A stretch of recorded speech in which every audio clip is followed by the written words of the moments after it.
Hello everyone, welcome to my YouTube channel farming minds. मैं प्रियंका। दोस्तों, आज के इस वीडियो में मैं आपको बताऊंगी कि आप किस तरह से क्यारी को बना सकते हैं, और एक ऐसी क्यारी को बनाना मैं आपको बताऊंगी जिससे कि हमारे छत में किसी भी टाइप का कोई सिलन या सीपेज वाली प्रॉब्लम ना आए। कुछ ऐसी बातें होती है जिनका कि यदि हम ध्यान रखें क्यारी बनाते टाइम, तो हमारे छत में सिलन वाला जो प्रॉब्लम आ जाता है कुछ टाइम बाद, वो नहीं आएगा। तो दोस्तों, ये है मेरी क्यारी। इस क्यारी की जो लंबाई है वो 4 फीट है और इसकी जो चौड़ाई है वो 1.5 फीट रखी हुई है। और इसका जो बेस तैयार किया गया है वो ईंटों के ऊपर किया गया है। ऐसा करने से होता क्या है कि हम क्यारी के नीचे से भी बहुत अच्छे तरह से साफ सफाई कर सकते हैं, और ऐसे में सिलन वाला जो प्रॉब्लम होता है वो होने के कोई चांसेस नहीं होते हैं। और मैंने क्यारी के तीनों साइड भी कुछ 8-8 इंच का गैप रखा हुआ है, उसके बाद ही क्यारी बनाई हुई है। मतलब जो पैराफिट वॉल है उससे मैंने 8 इंच का गैप रखने के बाद क्यारी बनाई हुई है, ताकि हम अच्छे से साफ़ सफाई भी कर सकें। और यदि फ्यूचर में हमें इस क्यारी को यदि हटाना है, या हमें ऐसा लगता है कि हमें इस जगह पर यह क्यारी नहीं चाहिए, तो आप इसे बहुत ही इजीली हटा भी सकते हैं। इसमें कोई प्रॉब्लम नहीं है, क्योंकि यह ईंटों पर रखा हुआ है, तो इससे हमारे टेरेस को कोई नुकसान नहीं पहुंचेगा। इसीलिए आप क्यारी बनाते टाइम इन बातों का ध्यान रखें कि आप क्यारी को इस तरह से क्रिएट करें ताकि आपको यदि फ्यूचर में कभी उसे हटाना है तो आप इजीली उसे हटा सकें। दोस्तों, क्यारी बनाने से पहले आप अपने घर के स्ट्रक्चर को अच्छी तरह से समझ लीजिएगा। कहने का मतलब ये है कि आपको पता होना चाहिए कि कहाँ पर बिम है, कहाँ कॉलम है। आप कोशिश करिए कि जहाँ से आपके छत पर बिम गया हुआ है उसके ऊपर आप क्यारी बनाएं। ऐसा इसीलिए क्योंकि क्यारी भी वेटेड होती है और क्यारी के वेट को जो है बिम अच्छे से संभाल पाएगा। ऐसा करने से हमारे छत में जो सिलन वाला प्रॉब्लम होता है, कुछ टाइम बाद छत में दरारें पड़ने लगती है, ये सारी चीज़ें नहीं होंगी। यदि आपने इस बात का ध्यान रखा है कि जहाँ से हमारा बिम गया हुआ है छत का, वहाँ पर उसके ऊपर यदि हमने क्यारी को बनाया है, तो फ्यूचर में आपको कभी क्यारी से कोई प्रॉब्लम नहीं होगी। मीन्स आपके छत में कोई दरारें, कोई सिलन, ऐसी वाली परेशानी कभी नहीं आएंगी।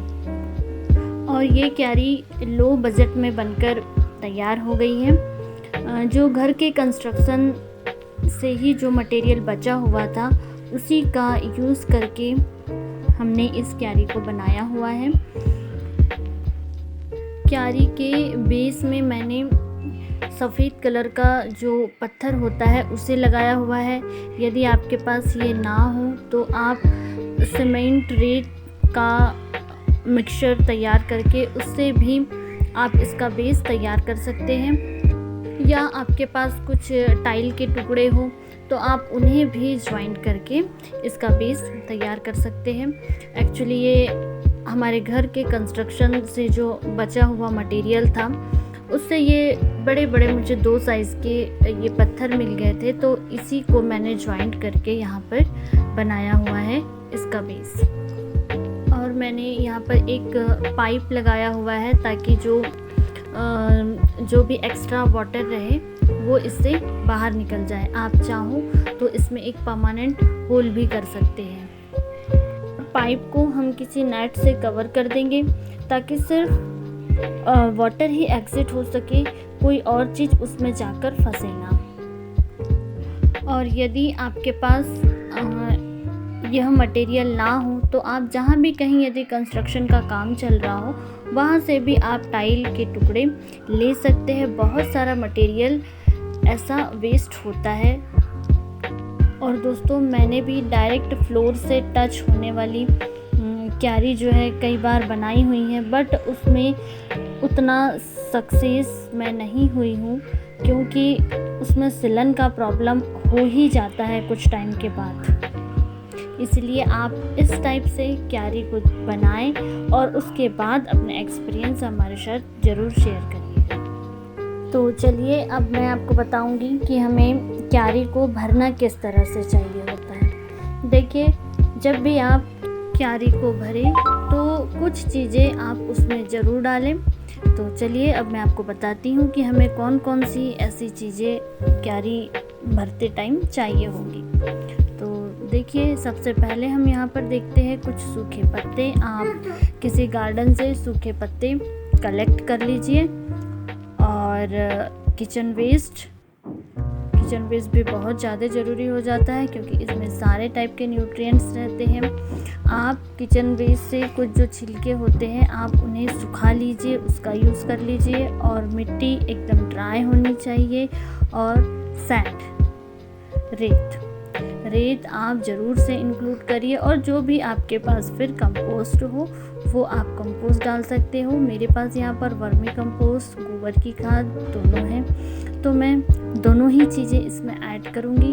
देखिए, जब भी आप क्यारी को भरें तो अलग अलग टाइप के ऑर्गेनिक फर्टिलाइज़र जो हमारे किचन से ही जो वेस्ट निकलता है उसी से हम जो फर्टिलाइज़र तैयार करते हैं वो बहुत बढ़िया फर्टिलाइज़र होते हैं, न्यूट्रिएंट से भरपूर होते हैं। इसीलिए आप जो भी आपके सब्जियों के छिलके हुए, प्याज के छिलके और लहसुन के जो छिलके हुए, इन्हें आप वेस्ट न करें, इन्हें आप स्टोर करके रखें। और जब भी आप किचन वेस्ट से कंपोस्ट बनाएं उसमें डालिए, या आप कोई क्यारी को भर रहे हो तो उसमें आप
बिछा देनी है।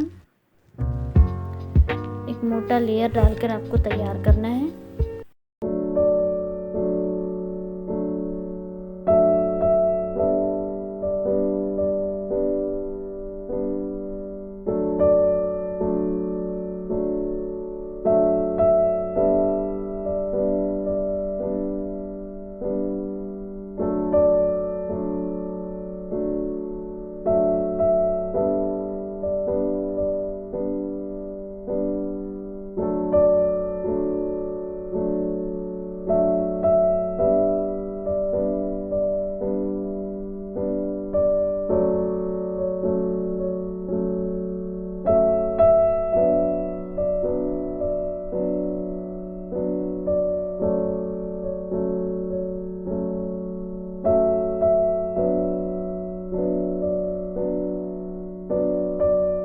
और अब हम सूखे पत्तों को डालेंगे।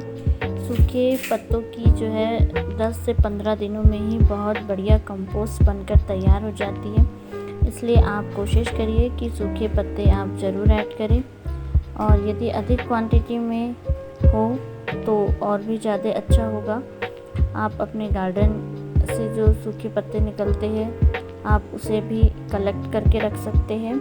और यदि आप कंपोस्ट नहीं बनाते हो तो आप अपने जो भी गार्डन के जो ड्राई लीफ निकलती है उसे आप अपने पॉट में ही हल्की सी गुड़ाई करके अपने पॉट में ही डाल सकते हैं, तो वे भी कुछ टाइम बाद कंपोस्ट में चेंज हो जाएंगी। और अब हम किचन वेस्ट और मिट्टी इसे ऐड करेंगे। आप मिट्टी का एक बहुत मोटा लेयर करीब 2 से 3 इंच की लेयर डालिए और उसके ऊपर आप किचन वेस्ट डाल दीजिए। किचन वेस्ट में आप देख सकते हैं कि मैंने कुछ फ्रूट्स के छिलके हैं और कुछ सब्जियों के छिलके, इन्हें स्टोर करके रखा हुआ था। इसे मैंने सुखा लिया था। और जब भी आप किचन वेस्ट से निकले हुए छिलकों को स्टोर करें तो आप उसे अच्छी तरह से पहले सुखा लीजिए, क्योंकि हम एक लंबे टाइम तक के इसे स्टोर करते हैं तो कई बार इसमें फंगस और कीड़े लग जाते हैं। यदि कुछ गीले छिलके यदि इसमें रह जाएं तो मॉइस्चर की वजह से इसमें फंगस बहुत जल्दी लग जाता है। 2 से 3 दिन में ही इसमें कीड़े बनने लगते हैं, इसलिए आप इसे अच्छे तरह से सुखा लीजिए, उसके बाद ही आप इसे स्टोर करिए। और अब हम एक लेयर इसमें डालेंगे गोबर की खाद।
इसके बाद हम लास्ट में डालेंगे वर्मी कंपोस्ट। लेयरिंग आप अपने हिसाब से भी कर सकते हैं, बट सैंड रेत को आप सबसे बेस में ही डालें। उसके बाद की लेयरिंग आप अपने हिसाब से कर सकते हैं। और अब हम इस पर पानी का स्प्रे कर देंगे। हमने इसमें सारी चीज़ें डाल दी है। और एक बात का यहाँ पर आप ध्यान रखिएगा कि आप इसे क्यारी को पूरा ऊपर तक के फिल ना करें, 2 से 3 इंच नीचे तक ही भरें। ऊपर तक के भरने से क्यारी से बाहर मिट्टी बहने लगेगी और हमारा गार्डन भी गंदा होगा। इसीलिए आप ध्यान रखें कि 2 से 3 इंच का गैप रखिए ऊपर। तो दोस्तों, उम्मीद करती हूँ कि आपको वीडियो पसंद आया होगा, और यदि वीडियो पसंद आया है तो वीडियो को लाइक करें, शेयर करें, चैनल को सब्सक्राइब जरूर करें, बेल आइकन को क्लिक करना ना भूलें, ताकि जो भी मैं वीडियो अपलोड करूँ उसका नोटिफिकेशन आप तक पहुँचे। Thanks for watching.